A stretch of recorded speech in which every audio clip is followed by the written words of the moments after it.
வணக்கம் நண்பர்களே. 2025 குரு பயிற்சி ராசி பலன்கள். இந்த 2025ஆம் வருட கிரகங்கள்னு சொல்லக்கூடிய குரு, ராகு, கேது மற்றும் சனியினுடைய பயிற்சிகள் இடம்பெறுது. இதில் ஏற்கனவே ராகு கேது பயிற்சியும் சனி பயிற்சியும் இந்த ராசிகளுக்கு எப்படி இருக்கும் அப்படிங்கிறத வீடியோ போட்டிருக்கோம். பார்க்காதவங்க செக் பண்ணி பாருங்கள். பொதுவாக இந்த கிரக மாற்றங்களால் இந்த வருடமானதே ஒரு மந்தமான வருடமாகத்தான் இருக்கும் அப்படின்னு ஏற்கனவே வருட பலன்களையும் சொல்லியிருக்கோம். அதற்கு தகுந்த மாதிரி தான் இப்போ இந்த 2025 ஆரம்பித்தது ஒரு மாதிரியாக எல்லாருக்குமே மனசானது சலனப்பட்டுக்கிட்டே இருக்கும். மனிதர்கள் எல்லாத்துக்குமே எல்லாம் இருந்தும் ஒன்றுமில்லாத மாதிரியான ஒரு உணர்வு இருக்கும். ஒரு தனிமையை விரும்பக்கூடிய அமைப்புகள் இருக்கும். மனமானது எதையோ சிந்திச்சுக்கிட்டே இருக்கும். என்ன செய்கிறோம், எதுக்கு செய்கிறோம், எப்படி செய்கிறோங்கிறது ஒரு விவரமும் புரியாது. என்னமோ நாட்கள் ஓடிக்கிட்டு இருக்குது அப்படிங்கிற மாதிரி தான் இருக்கும். இது பொதுவாகவே எல்லாருக்குமே ஏற்படக்கூடிய ஒரு உணர்வாகத்தான் இந்த வருடம் இருக்குது. அதோட போன வருடத்தினுடைய அமைப்பு பிரகாரம் rich get rich, poor get poor அப்படிங்கிறதும் சொல்லியிருந்தேன். அதுக்கு தகுந்த மாதிரி தான் பொருளாதார நிலையில் நிறைய ஏற்ற இறக்கங்கள் இருந்தது. பணக்காரங்க மேலும் பணக்காரங்களானாங்க, ஏழைகள் மேலும் ஏழைகளாகவே மாறினாங்க. பெரிய பெரிய வியாபார ஜாம்பவான்கள் கூட வியாபாரங்கள் வெகுமளவில் குறைஞ்சிருக்கு. குறிப்பாக மிடில் கிளாஸோட வர்த்தகமானது வெகுவாக குறைஞ்சிருச்சு அப்படின்னு சொல்ல ஆரம்பிச்சிட்டாங்க. அந்த அளவுக்கு நிதி நிலைகளில் நிறைய மாற்றங்கள் அப்படிங்கிறது ஏற்பட்டுடுச்சு. ஆனால் அதுவே இந்த வருடத்தினோட அமைப்பு பார்த்திங்கன்னா, அது வசதி உள்ளவர்களாக இருந்தாலும் சரி, வசதி இல்லாதவர்களாக இருந்தாலும் சரி, நல்லவங்க கெட்டவங்க, பெரியவங்க சின்னவங்க, ஆண் பெண், இப்படி யாராக இருந்தாலும் சரி, எதையோ இழந்தது போன்ற ஒரு உணர்வு அப்படிங்கிறது இருந்துக்கிட்டு இருக்கும். எதற்காக இதெல்லாம் செய்கிறோம் அப்படின்னு தனக்குத்தானே நொந்து கொண்டும் சலித்து கொண்டும் வாழக்கூடிய அமைப்பை தான் இந்த வருடம் பெரும்பாலும் இருக்கும். எதையோ தேடி அனுதினமும் ஓடிக்கொண்டே இருப்பாங்க. ஆனால் எது மேலேயுமே ஒரு பிடிப்போ விருப்பமோ இப்படி எதுவுமே இருக்காது. சலிப்பும் வெறுப்பும் மட்டுமே மிஞ்சிக்கிட்டு இருக்கும். காரணம், இந்த வருடத்தினுடைய கிரக அமைப்புகள் பொதுவான வகையில் இப்படித்தான் அமைஞ்சிருக்கு. இப்படி இருக்கக்கூடிய நிலைகளில் இந்த குரு பயிற்சி மட்டும்தான் இந்த வருடம் ஓரளவுக்கு கொஞ்சம் சாதகமான நிலைகள் இருந்து வேலை செய்யுது. சூழ்நிலைகள் இப்படிப்பட்ட நிலைகளில் இருந்து கொண்டு வந்தாலும் கூட பலரும் அது மாதிரியான சங்கடங்களிலிருந்து மீண்டு வரவும் செய்வாங்க. அதற்கு மெயினாக இந்த குருவினுடைய அனுகிரகம் தான் இந்த வருடம் முழுமையாக அவங்களுக்கு வேலை செஞ்சுட்டு இருக்கும். அந்த வகையில் இந்த குரு பயிற்சி அப்படிங்கிறது இந்த வருடம் ரொம்பவுமே முக்கியமான வகையில் பார்க்கப்படுது. தவிர பொதுவாகவே இந்த குரு பலன்கள் அப்படிங்கிறது எல்லாராலும் விரும்பப்படக்கூடியது ஒன்று. காரணம், குரு பெருமளவில் கெடுதல் செய்கிறதில் நன்மையை மட்டும்தான் செய்வார். தவிர குரு பார்க்க கூடிய நன்மை அப்படின்னு பழமொழியும் இருக்குது. குரு பார்வையில் தான் சுப விசேஷங்கள், சுப காரியங்கள், வாழ்க்கையில் நடக்கக்கூடிய முன்னேற்றம் போன்ற அமைப்புகள்லாம் செயல்பட ஆரம்பிக்குது. ஆகையால் பொதுவாகவே மனிதர்கள் எல்லாத்துக்குமே இந்த குரு பயிற்சி அப்படிங்கிறது ரொம்ப ரொம்ப முக்கியமாக பார்க்கப்படுது. அப்படிப்பட்ட குரு பெயர்ச்சி உங்களுடைய ராசிகளுக்கு என்ன மாதிரியான பலன்களை கொடுக்குது அப்படிங்கிறத மேற்கொண்டு பார்க்கலாம். தனுசு ராசிக்கு இதுவரைக்கும் ராசிக்கு 6ஆம் இடத்துல சஞ்சரித்து வந்த குரு இனி உங்களுடைய ராசிக்கு சப்தமஸ்தானமாக 7ஆம் இடத்துல அடுத்த ஒரு கால சஞ்சாரம் செய்துட்டு வருவாங்க. பொதுவாகவே தனுசு ராசிக்கு குருவானவர் ராசி அதிபதியாகவும் சுகஸ்தானத்திற்கு அதிபதியாகவும் செயல்படக்கூடியவங்க. பொதுவாகவே தனுசு ராசிக்காரங்களுக்கு என்னதான் 7 சனிங்கிறது முடிஞ்சிருந்தாலும் மன ரீதியாக இன்னும் பெருசாக எந்த ஒரு மாற்றம் இல்லை அப்படிங்கிற ஒரு மனக்குறை இருந்துக்கிட்டு தான் இருக்கும். அதற்கு காரணம், இந்த குருவானவர் மரபு ஸ்தானங்களை சஞ்சரித்து இருந்தது தான். அதனால தான் போன முறை நடந்த சனி பயிற்சியில் கூட தனுசு ராசிக்காரங்களுக்கு இந்த 7 சனி விலகின பிறகும் கூட தனுசு ராசிக்காரங்களுக்கு புயலானது ஓய்ந்திருந்தாலும் கூட அதனுடைய வலுவானது மறையிறதுக்கு கொஞ்சம் காலம் எடுக்கும் அப்படின்னு சொல்லியிருந்தோம். அப்படி தான் தனுசு ராசிக்காரங்களுடைய வாழ்க்கை நிலையும் சமீபகாலமாக பெரிய அளவில் எந்த ஒரு சங்கடம் இல்லை அப்படிங்கிறது ஒரு நல்ல விஷயமாக இருந்தாலும், ஆனாலும் முழுசாக எதுவும் மாறலை, இன்னும் விட்டகுற தொட்டகுறங்கிற மாதிரி ஏதோ ஒரு சிக்கல்கள் இருந்துக்கிட்டு தான் இருக்குது அப்படிங்கிற சின்ன சின்ன மன வருத்தங்களோடு தான் அவங்க இருந்துக்கிட்டு இருக்காங்க.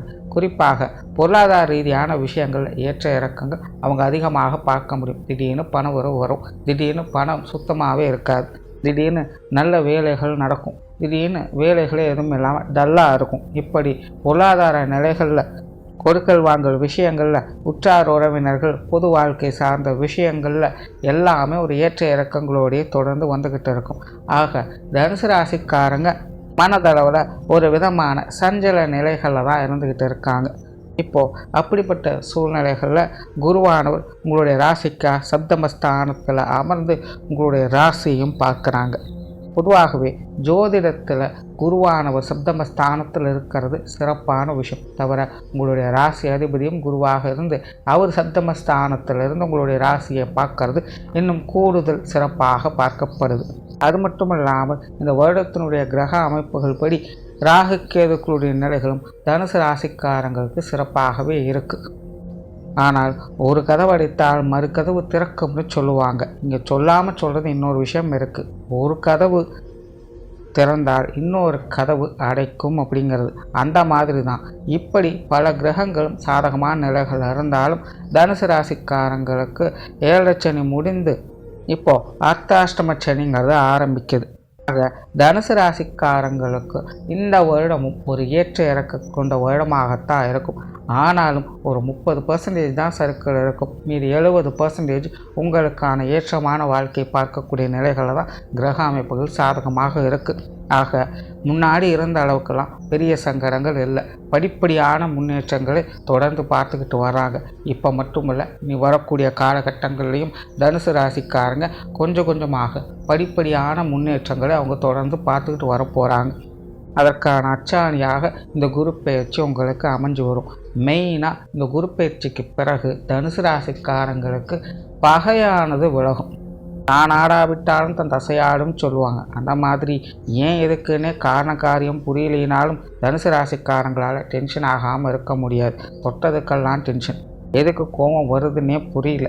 நானே அதை கண்ட்ரோல் பண்ணணும்னு தான் நினைக்கிறேன். ஆனாலும் முடிய மாட்டேங்குது. என்னை சுற்றி நடக்கிற விஷயங்கள், என்கிட்ட பேசுகிறவங்க, பழகுங்க, பண்ணுற விஷயங்கள் என்னை தேவையில்லாமல் டென்ஷன் ஆக்கி கொண்டு தான் இருக்குது. ஆனாலும் இதற்காகலாம் இவ்வளோ டென்ஷன் ஆக வேண்டிய அவசியம் கிடையாதுங்கிறது எனக்கு புரியுது. பட் இருந்தாலும் என்ன கண்ட்ரோல் பண்ண முடியல அப்படிங்கிற ஒரு சூழ்நிலைகள் நிறைய தனுசு ராசிக்காரங்க ஃபேஸ் பண்ணிட்டு வருவாங்க. இதனாலேயே தேவையில்லாத ஏட்டிக்கு போட்டியான சமாச்சாரங்கள், மன விரோதங்கள், கருத்து வேற்றுமைகள் போன்ற நிலைகளில் நிறைய பேரோட பழக்க வழக்கங்கள் சங்கடத்தோடு இருந்து வரும். அப்படிப்பட்ட சங்கடங்கள் எல்லாமே இந்த குரு பயிற்சிக்கு பிறகு முழுவதுமாக விலக ஆரம்பிக்கும். மற்றவங்க வகையில் ஒரு பரஸ்பரமான உணர்வுகள் ஏற்படும். கொடுக்கல் வாங்கல் விஷயங்கள் சிறப்பாக இருக்கும். சண்டைக்கு வரவங்க கூட சமாதானத்தையே விரும்புவாங்க. நீங்களே வம்படியாக வம்பிழுத்தாலும் கூட மற்றவங்க நமக்கு எதுக்கு வம்புன்னு அனுசரித்து போகத்தான் நினைப்பாங்க. ஸோ தனுசு ராசியை பொறுத்த வரைக்கும் இந்த குரு பயிற்சியில் பெரிய ஃபேவராக இருக்கக்கூடியதே மற்றவங்களோடு ஏற்பட்டு வந்த விரோதங்கள் முழுவதுமாக விலக ஆரம்பிக்குது. உங்களுடைய விஷயங்களில் என்ன தான் மற்றவங்க சூழ்ச்சி பண்ணாலும் எதுவும் எடுபடாது. மற்றவங்களால் எந்த ஒரு சங்கடமும் இல்லாமல் ஒரு சுமூகமான நிலைகளை எதிர்பார்க்கலாம்.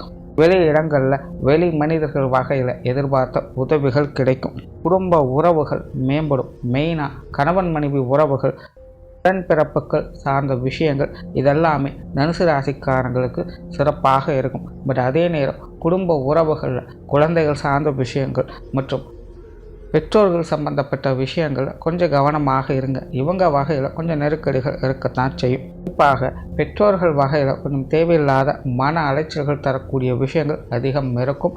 இவங்களுடைய விஷயங்கள் மட்டும் கொஞ்சம் கவனம் எடுத்துக்கங்க. குழந்தைகளுடைய விஷயங்கள் காரியங்களில் தேவையில்லாத விரயங்கள் செலவுகள் அதிகமாக இருக்கும். ஆனால் சமாளிச்சுக்கலாம்.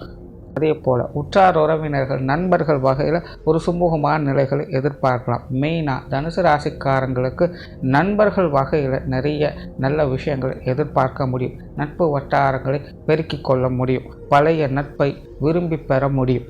உறவினர்கள் சங்கடம் தவிர்த்து சமாதானத்தை விரும்புவாங்க. விலகி போனவங்க கூட விரும்பி வரச் செய்வாங்க. வெளி இடங்களில் உங்களுக்கான மதிப்பு மரியாதை அங்கீகாரம் என்பது சிறப்பாக இருக்கும். ராசி அதிபதி சப்தமஸ்தானத்தில் இருக்கிறதுனால மற்றவங்களோடு ஒரு நல்லிணக்கம் என்பது உருவாகும். பெரிய மனிதர்களுடைய பழக்க வழக்கங்கள் ஏற்படும். மற்றவர்கள் மனமறிந்து செயல்பட்டு வருவாங்க. மற்றவங்களும் உங்களுடைய மன தேவைகளை பூர்த்தி செய்து வருவாங்க. தொழில் வேலை உத்தியோகமாக இருந்து வந்த சிரமங்கள் விலக ஆரம்பிக்கும். ஏற்கனவே தனுசு ராசிக்காரங்களுக்கு காரிய ரீதியான அலைச்சல்கள் சிரமங்கள் அதிகமாக இருந்திருக்கும். தொட்டது தொடங்கும்னு சொல்லி கேட்கணும். ஆனால் தொட்டதெல்லாம் சங்கடத்தை தான் கொடுக்குதுன்னு ஃபீல் பண்ண வைக்கக்கூடிய நிலைகளை தான் தனுசு ராசிக்காரங்க இருந்து வர்றாங்க.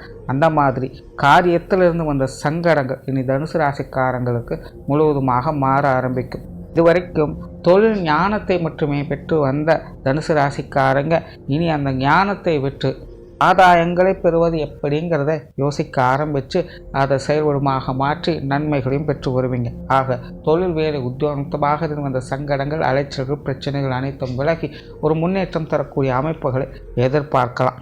பொருளாதார ரீதியான நன்மைகளை பெற முடியும்.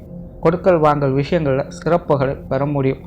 சேமிப்புகள் உயர ஆரம்பிக்கும். கடன் பிரச்சனைகள் விலக ஆரம்பிக்கும். கடன் சார்ந்த கொடுக்கல் வாங்கல் விஷயங்களில் நன்மைகளை எதிர்பார்க்கலாம். சொத்து சுகங்கள் மற்றும் வீடு வாகனங்கள் வகையில் இடமாற்றங்கள் போன்ற அமைப்புகள் ஏற்படலாம்.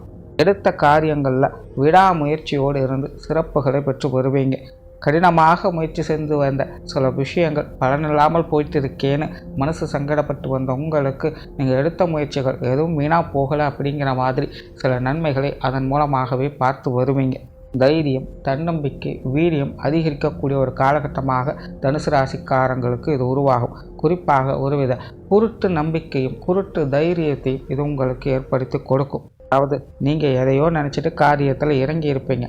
ஆனால் காரியத்தில் இறங்கின பிறகு இது நம்ம நினச்ச மாதிரி இல்லையே அப்படின்னு கொஞ்சம் பின்வாங்க தோணும். ஆனால் அதே நேரம் சடனாக ஏதோ ஒரு விஷயங்கள் மாற்றம் ஏற்பட்டு நீங்கள் செஞ்சது கரெக்டு தான் அப்படிங்கிற மாதிரி விஷயங்கள் முடிஞ்சிடும். ஆக தனுசு ராசிக்காரங்க எதையோ செய்ய போக அங்கே எதுவோ நடந்து ஆக மொத்தத்தில் நீங்கள் எதிர்பார்த்த விஷயங்கள் நடக்கவும் செய்யும். ஆக உங்களுடைய முயற்சியால் இந்த வருடம் பல விதங்களில் நன்மைகளை பார்க்க முடியும். குடும்பத்துக்குள்ள ஒரு அமைதியான சூழ்நிலைகளும் மனசுக்கு நிம்மதி தரக்கூடிய விஷயங்களும் எதிர்பார்க்கலாம். குடும்ப உறவுகள் பட்டும்படாமலும் இருக்கும். சூழ்நிலைக்கு தகுந்த மாதிரி கொஞ்சம் மனசு வச்சு போங்க. மாணவர்களுக்கு கல்வி வித்தைகளில் அலைச்சலோடு ஆதாயங்களை கொடுத்து வரும். அதாவது மாணவர்களுடைய விருப்பங்கள் ஒரு பக்கம் நிறைவேறும். ஆனால் எதுவும் சுலபமாக இருக்காது. ஒவ்வொரு விஷயங்களுக்கும் சிரமப்பட்டு தான் காரியத்தை முடிக்கணும். ஆகையால் மாணவர்கள் உங்களுடைய முயற்சியை கைவிட்டுடாதீங்க. அதே போல் தனுசு ராசிக்காரங்க இந்த உடல்நலம் சார்ந்த விஷயங்கள் கொஞ்சம் கவனம் எடுத்துக்கங்க. அப்பப்போ சின்ன சின்ன சங்கடங்கள் வந்து போகத்தான் செய்யும். ஏற்கனவே ட்ரீட்மெண்ட்டில் இருக்கக்கூடியவங்க வழக்கமாக செய்து வரக்கூடிய விஷயங்களை கவனம் செலுத்திக்கங்க. மற்றபடி பெரிய தொந்தரவுகள் உடல்நல ரீதியாக இருக்காது. ஸோ ஓவராலாகவே தனுசு ராசியை பொறுத்த வரைக்கும் இந்த குரு பயிற்சியானது பழைய சங்கடங்களிலிருந்து விடுபட்டு புதிய முன்னேற்றங்களை கொடுத்து வரும். நன்றி, வணக்கம், வாழ்க வளமுடன்.